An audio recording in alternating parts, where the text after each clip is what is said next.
Welcome to Season 4 of the Echo Podcast, and today I get the privilege of introducing you to two really good friends of mine. One is a student that I work with at Southern, the other is actually my student worker, but he's been a friend of mine for years. And so the first is Ethan Wu. Ethan is a computer science major at Southern, and he is one of the best cajon players I have ever met and seen. He is incredible. And then Jon Daniel, who's been a friend of mine since about the summer of 2014, and he's getting his master's in mental health counseling over at Southern Adventist University. And so I'm excited to have them on and for you to hear what they have to share. And so we're going to jump right into it. Thanks for watching.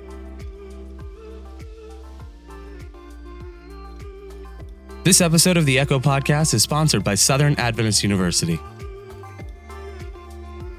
I just want to say both of you look fantastic. Oh. And I hope that the camera doesn't zoom out and, show both of you. But I want you both to know as I jump into this that I am glad you're a part of my people. So we're going to talk about finding your people today. And this is actually really important just in general because walking through life alone is not necessarily ideal. So, for me, this is probably the time in my life that I've had the most dependable friendships and relationships that I've ever had, right? Like growing up, and I still actually feel this way, growing up, I was the kid that never really fit into any specific friend group. Like, if I go to lunch, if we're in lunch in the cafeteria, I don't know what table to sit at. There's no designated table that I go, I fit into this group, or I fit into this group, or I fit into that group. And while you think like, wow, that's so great, you didn't get involved in cliques, or you didn't know, what that meant was I was incredibly lonely because because I didn't fully fit. It just meant that in group conversations, I just kind of got left out really quickly. That's, if I sit down at the table, it ends up going to somewhere where I'm just not interested in, or it just kind of leaves me behind because I'm not really a part of that group of people. So it was something that was, I really struggled with it personally, and like I said, I still do, but this is the time in my life where, thanks to the fact that now I can stay in touch with people who are far away, people who are not, and I can text them, I can tweet at them, I can Facebook message them, whatever. It does make it easier to navigate between those circles and access those different kinds of groups. And so for me, finding my people has been this kind of ongoing journey of what that looks like and what building community looks like. So I'd love to hear from the both of you. What has community been like for you in your life? That those friend groups, or was it similar to mine? Was it different? Anything along those lines. And so, Jon, we'll start with you. All right. Well, high school and college, my friend group was kind of dictated by the activities that I was involved in. Being somebody who was into acro. Oh, yep, that would do it. Yep. So say no more, fam. You're gonna have to be friends with those people, or else it's just not gonna. Yeah, it's not gonna work at all. Yeah, you gotta be friends. You gotta trust each other. So I built a lot of really good bonds, both in high school and college with those teammates. Then leaving that, it was really difficult to find friends and make friends, because that was the only way that I really knew to make friends, was to do a sport with them. And It turns out in the adult world, that's not the only way to make friends, or even really the best way to make friends. What, playing sports? Yeah. Hey, can I throw you in the air for a little bit? Oh, yeah, acro. Yeah. Hey, you look like someone I could throw. Yeah. Would you mind? Oh, my name's Jon, by the way. Love it. So yeah, that just didn't work out for me. Yeah, I remember thinking with people on acro, like, they're such snobs. Like they're only friends with each other all the time. And then I realized, like, oh yeah, you would want to be friends with the person who's throwing you 30 feet in the air, or who's catching you, right? Yeah. You would want to be close friends with them. And when you have to practice for hours every day and spend hours around them, like, you'd want those to be people you get along with. So it made sense at that point. I was no longer mad about it. Yeah. Yeah, no, in high school we were called like the acro cult, like that just followed our coach around and stuff. And like, I can see how there's that perception of like, oh, they're so exclusive and they're terrible people and all that. I get it. Like, we can look that way. We're not, but that's something that someone in an acro cult would say. So I don't know if I should trust you. That's okay. Just drink our Kool-Aid. So moving on. Can we cut that out? Ethan, what about you? What was community like for you, high school and now kind of middle of college? So I've always struggled with making friends because I'm an awkward person, in case you didn't know. What? Yeah. So news to me. Wow. But that's because I'm like the most awkward. Like my spiritual gift is awkwardness. So yeah, I've kind of embraced it, and so it's actually helping now. But yeah, I'm an awkward guy, and so people see me and they're like, "What's wrong with that dude?" And I'm just like, "I'm trying my best." But so yeah, I've always struggled making friends. So in high school, I didn't go in with very many friends. It took me a while to make friends in high school, and then they all went to a different college. And like only like 2 or 3 people actually came to Southern, and so I came here and I had like nobody, and so I struggled to make friends. I mean, I've made some close friends now. Like I've met some great people, but like all throughout high school and college, like you said, I struggled to fit in with any one specific group. And you're right, it does get lonely because a lot of times I'm like, yeah, I can't really be part of this conversation because I don't know them that well. And so I'll see another group of friends at another table, and I'm like, they're already having conversation. I don't know what they're talking about, so I can't sit over there. So I usually end up sitting by myself, and that gets really lonely. But like, I've met some people now who, like, if they see me sitting alone, then they'll invite me over, and they'll like actively try to involve me in the conversation. So I'm growing a really good friend group now. But awesome. I didn't have one for a long time. Yeah, no, that definitely makes sense. So I'm an introvert, and that surprises people because for me, extroversion, like I definitely have some extrovert. Everyone is a mix of both to some degree. For me, extroversion is very much a skill I have learned, and like I have a tank that runs out fairly quickly. When I'm recording podcasts, it's different because that's intentional building conversation. Like introverts get something from meaningful conversation, but so people are always surprised to learn I'm an introvert. But in high school, I didn't know that about myself. And so I would be out with friends at the bowling alley or at the movies or whatever, and suddenly I would just get really depressed and want to be off alone. And I could never, ever express to anyone around me why I felt that way. I was just like, I was in a terrible mood all of a sudden, and I just didn't want to be around anyone. Like I actually specifically remember being at the bowling alley one night and just going outside and sitting on the curb. And people would try to come out, and it seemed like I was wanting attention. But no, I really just didn't. I don't know why. I just didn't want to be around anyone, and I was just upset. And it was because my tank was empty. But I didn't know that. I didn't have any language to speak to that. And so what it ended up doing was actually pushing people further away from me. And introverts may like being alone. That doesn't necessarily mean they like being lonely. And so it is that was a really difficult time of my life just because I didn't know myself at all. In the same way, Ethan, you shared, like, you're just now learning to embrace the awkwardness that you have, and that's a part of your character. And a lot of people would hear that and go, wow, that's awkwardness is a bad thing, but it's really not. It's really not. Everyone feels it at some point. I think where awkwardness gets bad is when you're intentionally making others feel awkward without their own permission. Like there are some situations that are just naturally awkward. Then there are times where you manufacture awkwardness. That's been my problem. But yeah, no, like there's all these different layers that add into to finding and building community. So the question I want to ask here is what has been an example of kind of a bad friend group that you've been a part of?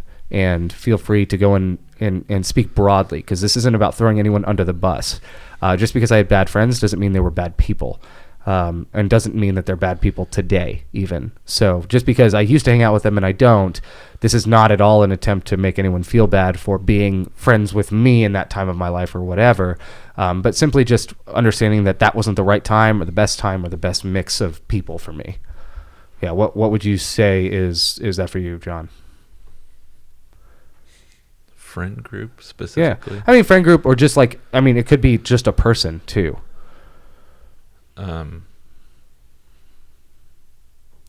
We can come back to you. Yeah, you want to come back to me? Yeah, I can come back to you. I'm trying to figure out how to like hide these people's identity. Yeah, no, that's why I gave the disclaimer I did. So I fully understand. Like this can be a difficult conversation to have. For me, when it was a kid that I met in my neighborhood when I was in like probably first or second grade. He lived just down the street from me, and he and I used to hang out all the time. But whereas my grandma was present with me at my house and she would cook us dinner, she would bring me fruit when she picked me up from school, and I love grapes to this day because of it. There were times where I forgot a lunch and I could call the house and leave a voicemail or on the answer machine, and she would go and like get me Taco Bell and bring it. Like my grandma was awesome. And but my friend, his parents were almost never home. He was an only child, so he often spent after school days with me. And this is the friend that, ultimately when I was in third grade would be the one to introduce me to pornography for the first time. He would complain that there was no food at his house, and yet every time I was over there was food, but he would come over and kind of mooch off of our family and take all of our food. And the last thing he would do is he started kind of, like if I had a video game that he liked, he would come over specifically to play that video game. So if my brother was using the console, he would just go home. And this was someone, he wasn't I don't think, we were kids. Like this isn't someone that knew that these things were all bad or like not good to do. But eventually, I'd say probably around 5th grade, I realized like this is not, like I don't like hanging out with him because I'm realizing that he's not actually hanging out with me. Right, he's using me to fill this void, and that is very much a void. And so that was when I kind of started to distance myself, be less available, tell my parents and my grandma, like if he knocks, I'm sick or not feeling well, or I'm at a different friend's house or something like that. And the beauty of a time when I didn't have a car, so you couldn't identify where I was by seeing my car in the driveway. But like that was one of those friendships for me, was someone who ended up introducing me to, the biggest addiction struggle I faced in my life, which was pornography. And even then I didn't realize it was like kid me didn't know any better. So that was that experience for me. Ethan, what about you? My biggest problem has been like friends who like take advantage of me. Like I had this one friend in high school. He would text me like, "Yo, Ethan, what's up? It's been so long. We got to hang out." And I'm like, "Sure." He's like, "Yo, you want to drive me to Chick-fil-A?" And I'm like, "No, but you want to come hang out?" He's like, "Maybe another time." Another week would come by. He's like, "Hey, Ethan, how's it going?" I'm like, "Let me guess, need a ride to Chick-fil-A?" And he said, "Yeah." And I'm like, "How about you come over? We'll hang out for a little bit, then we'll go get lunch." He said, "No, I'll just get someone else to drive me." And so that's an example of a friend who just wanted me for my car. Yep. This group of friends that I would go to the mall with, like they would like steal sunglasses from like those little carts that are just like in the middle of the mall. They would literally just go around stealing stuff, and I didn't want to be there with them. It's just I was actually good friends with 1 or 2 people in the group, but I ended up becoming part of this bad friend group by like association. Yeah. And so that was probably like one of the worst friend groups I was part of. Yeah. It's just like, it's not necessarily worse. Like the thing I'm seeing in these stories is it's not like these were necessarily bad people. Maybe they're making bad decisions and maybe not even realizing that they were bad decisions. But really it's just like, it's not that these were terrible situations. It's just like, these weren't ideal. Like I realized thinking back on it, like, yeah, I'm glad I got out of that because that isn't who I wanted to be. Right. That's what that sounds like to me from you as well. John, have you figured out how to hide identities? No, but I'm just going to go for it. All right. I believe in you. So this community actually started out as like a great community. Like we all came together. We had a common goal. Like things were going well. We built like relationships really fast. And then it turned into like anytime something was needed, that's when either my wife or I were called on, oh, we need to buy this thing, or we need to drive over here, we need to go do this thing. Oh, you guys can do that. But then when it came to like social time, we started figuring out that like we weren't always invited, and it was just like when there was stuff to be done or money to be paid, and like, Gotcha. that was kind of hurtful. Like, Yeah. and then like on top of it, like as a husband, like and we were, you know, pretty early on in our marriage. I mean, we're still pretty early on, but like that just made me even more mad. Cause like you can hurt me and I'll be like, whatever. Yeah. I'll just move on. But my wife is not somebody who like builds relationships very easily. And so to see her hurting from that, like, man, that's a quick way to get to me. Yeah. And Absolutely. I, you know, as an example of, you know, being kind of on the outskirts or being on a friend group, I actually, for some reason, your story just reminded me of this. It's completely not, it's basically a non sequitur, but it is, we're here. I remember one of my roommates in college, the reason we were roommates was because we were best friends. And one April Fool's Day, he changed his birthday to April 1st as the April Fool's joke. Too bad for him. He found out that you can only change your Facebook birthday a limited number of times. But so a bunch of our friends got together and basically threw him a fake surprise party. But they acted like it was real. And at some point they called him. They were in the lobby of the dorm and they called him and they said, "Hey, you should come down for this surprise party." And the only reason I knew about it was because I was in the room with him when they called. So it was one of those things where he was my best friend, but the larger friend group was people I know and cared about and hung out with. But when it came time that they wanted to do something as a group, I wasn't on that list of people that gets called. And so I'm really glad that I ended up being in the room because I got to see him eat carrot cake, which was his favorite cake, but they had filled it with mayonnaise instead of yeah, they got him good. They got him good for that one. But like that's a minor example of that kind of thing happening to me. It was just like those minor acts of exclusion. That's why it reminded me, because you had talked about social things and not like that's the kind of thing that would happen. And I realized like, yeah, the only reason I hang out with these people is actually because I'm just basically tagging along with this one person.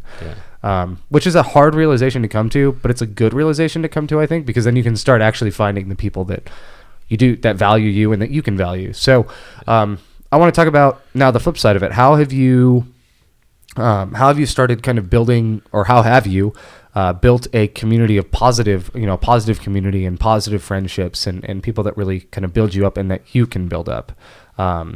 So for me, college was where I started meeting. The biggest thing was getting out of my bubble and just meeting new people. So college was huge for that. Going from a school of 300 to 3,000 changes things quite a bit. And so I was able to kind of find friends that had more interests alongside what I like. And there's now a group of 4 of us that graduated college together that, together, but at different times. But we went through college together. And, the 3 of us remain really, really close. We see each other once a year, at least, now several times a year with one of them. One of them I co-host a podcast with, to this day. And we've been friends since my freshman year. So it's been almost, I would say, 9 years basically, that we've been friends. And so it's really cool to see how those friendships developed. And honestly, those friendships developed because there was more than just something to do or convenience of being around each other, but rather we formed it out of a genuine connection. And because all of the members of the group formed connections with each other, it was a lot easier for us now all to be one group. And we still have a text group that we text in almost daily, even though one is in Wisconsin, one's in Michigan, one's in California, and then I'm in Tennessee. But it's really cool to stay connected with people even across time zones. So yeah, what has positive community looked like for you guys? I found a really good positive community here by finding friends who are also passionate about God. So I recently found a life group, which is like a small group of people that have worship together, just for people who don't know. And they're all really great people because they were all friends beforehand. And I just recently joined a couple weeks ago. But it's great because they were so welcoming, because that's how people are supposed to be. They saw someone looking for friends and they welcomed me in, so that was great. Also some people who I lead worship with who share a same passion for Christ. Those are like some of my healthiest friendships, because those friendships aren't based off of what we can do for each other. It's based off of a genuine appreciation for the other person. Yeah, absolutely. John, what about you? I've come to a place where I'm just like really, this is going to sound really cocky, but I'm really exclusive about the people that I spend time with, and I'm really picky about it,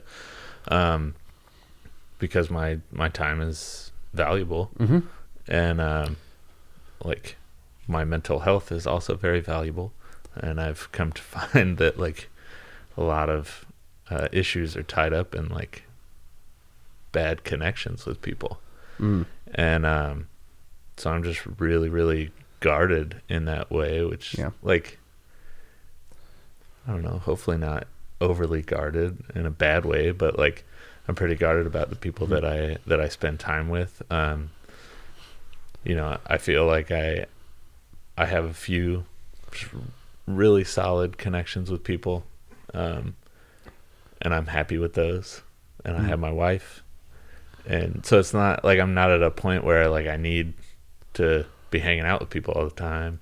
Yeah. Like, so. Yeah, absolutely. You know, I think everyone is guarded about who they hang out with. I just think that the standards are different for people, or maybe they're undeveloped standards, but there's still people that you don't want to hang out with versus people that you do.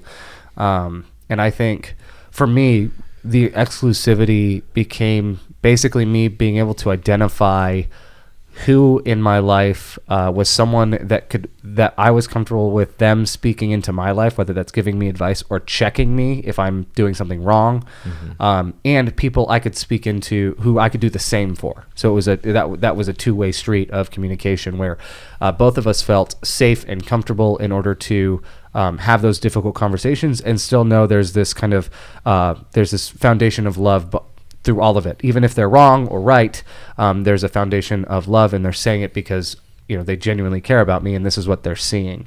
And so that was huge. And for me, the main way, and here's a hint to the question I'm about to ask, but the main way I built that community was I literally went to all of my friends, or all of the people that I counted friends, and I started to literally share that that's what I wanted. And that was a really awkward time, like, but it was necessary for me. Like, that was when I said, hey, I want to value my spiritual life more. I realized that like I felt uncomfortable praying around my best friends or with my best friends. If I asked my best friends, hey, do you want to pray real quick? Like, it just felt weird and it didn't feel right. And so I went to them and said, hey, this is who I want to be. This is where I want to be.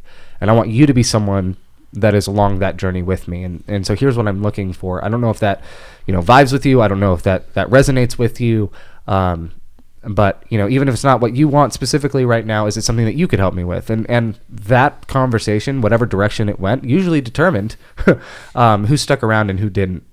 Whether or not they agreed with me in the moment and then you know, slowly kind of faded away because they pulled back, or whether it was someone who said, no, that's exactly what I want too, and so let's do this. But it took me kind of breaking the ice to do that with a lot of my friendships. Yeah, I feel like that's a conversation I need to have with a lot of my friends, because I have a couple of friends who I can like walk to their room and be like, I just read this verse and I'm struggling with it, and I can have a conversation with them. Meanwhile, some of my closest friends that I've known for the longest time, like, it just feels weird even saying, hey, can I pray with you? It's like, because it's not that kind of friendship. The friendship is purely based off of like hanging out and like playing games and stuff like that. It's not based off of a personal relationship. Well, I think I do want to caution a little bit here, not necessarily disagreeing with what you said, but I think both of us could be misconstrued in saying that like not every friendship has to be the same level of depth. There really can be people that you just hang out with, like, and it's a good time, and there can be people that every time you talk, it's like this super deep spiritual or emotional conversation, and there can be people that you do kind of a little bit of both with. Like, there's nothing. I have a different kind of community. This is actually why I don't like birthday parties for myself, because then all these worlds collide, like all these different friend groups that I'm a part of in different contexts collide, and then I have to like make sure that everyone has someone to talk to. But then it's weird seeing like those different worlds collide too, and those different people from different contexts talking. But it is okay to have those different friend groups. Ryan like didn't talk to me at all at his birthday party. That's not true. I actually went and said hi to him and his wife first. Wow. And then I didn't talk to them. that's that's how that went. But I did acknowledge them at least. No, but yeah, I just wanted to I think just add that little kind of clarification to that.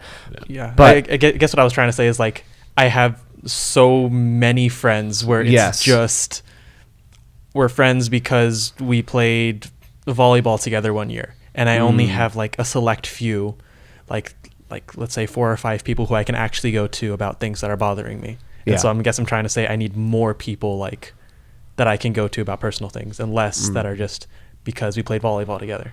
Yeah, makes sense. Cool. Yeah. John, what is building that positive, or what is something? Let me switch this question. What is something that you would encourage people to do as they're trying to find a more positive, growing community? Oh man, there's so many things. I mean, you can list a bunch. That's fine too. Man, for a long time, I was out there like feeling like I could work hard enough to grow a connection with anyone.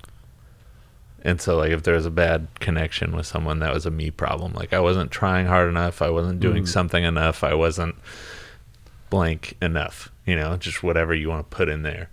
And that's when I hit that point of exclusivity where I was like, no, like, yes, I need to try in these relationships, and yes, I need to put forth effort and all of those things, but it's got to be a two-way street. You know what I mean? There's got to be genuine connection. It can't just be a one-sided connection. Yeah. So looking for those genuine connections with people is something that's super important to me, and it doesn't mean that we have to have a lot of shared interest. We can have like absolutely nothing in common.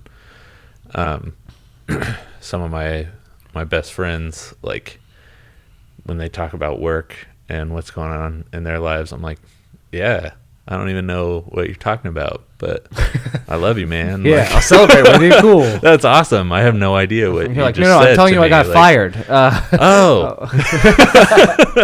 No, like if they're into science or something like that, I'm like, oh, cool. Please just stop explaining to me what you do, because I don't know, but like I'm super happy for you. Yeah. And something that like a lot of my best friends have in common is that we've gone through terrible life experiences together. And that's something that really brought, like my best man in my wedding, like he and I went through one of the worst years of our lives together, where we just happened to be living together at that point. Yeah. And like that brought us together in a way that like I wouldn't recommend it, like don't go out there and have like a terrible year with someone. But when you do suffer through those, adversity builds community. Yeah, like in a big way. And so, but if you do have those friends, like definitely hold on to them. Like that's something special. Yeah.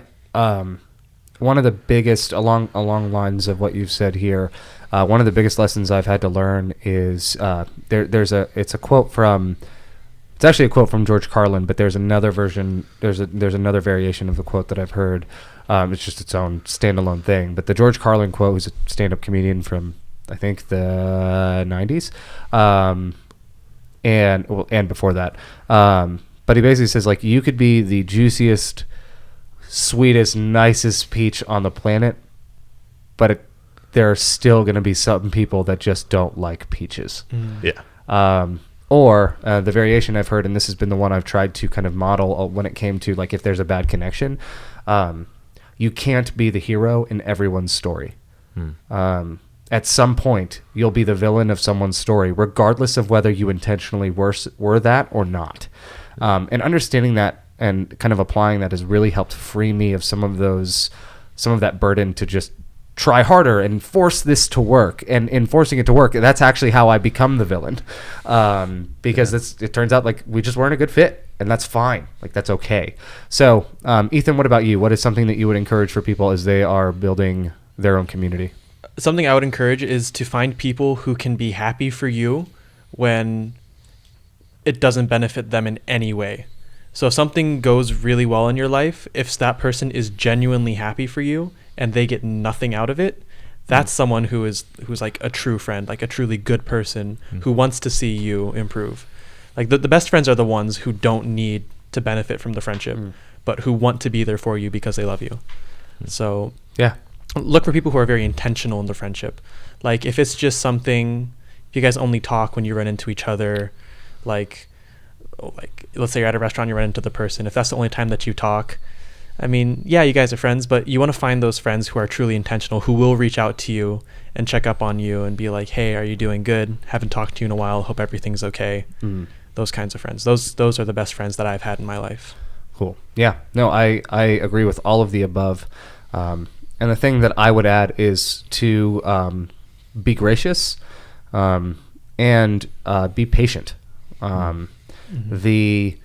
The bottom line is building those friendships can take years. Sometimes it can take weeks. There's one dude, he and I became friends in 30 seconds. We realized we both had the same teacher in high school that both of us loved. Jon also shares this teacher. And we both loved her, and we realized that as soon as we met each other, and since then it just clicked from then on. But that's a rarity. Like that doesn't always happen. For some people, it may never happen. So what I would want to encourage people by is just be patient, and keep those eyes peeled for those people that you do connect with and that you can grow with, in order to become the person you want to be and help them become the person that they are looking to be. So for our listeners, we hope that you have gotten something beneficial out of this. We hope that there's something here to encourage you along the way. You're always welcome to reach out if you have any questions or just want us to pray for you. But we appreciate you listening, and yeah, thank you so much. Check out the other Project Refresh shows as well on YouTube and all of the different podcasting apps that you can find. But thank you so much for listening. We'll see you next week.